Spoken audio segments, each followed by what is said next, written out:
ভেবে দেখবেন আমাদেরও নতুন করে নিজেদেরকে তৈরি করতে হবে।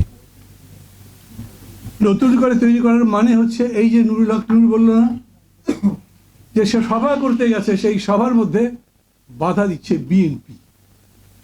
আপনি পুরাতনই আছেন তো। একটা অভিযোগ হয়েছে জনাব আসম আব্দুর রবের স্ত্রী তার স্বামীর নির্বাচনী এলাকায় গেছেন সভা করতে, সভা ভেঙে দিয়েছে তারা মানে কারো বুঝতে পারছে না। আমি আমার কথা বলি, আমার থানার যিনি নাগরিক ঐক্যের সাধারণ সম্পাদক তার বিরুদ্ধে মামলা দিয়েছেন ওখানকার যুব দলের প্রেসিডেন্ট।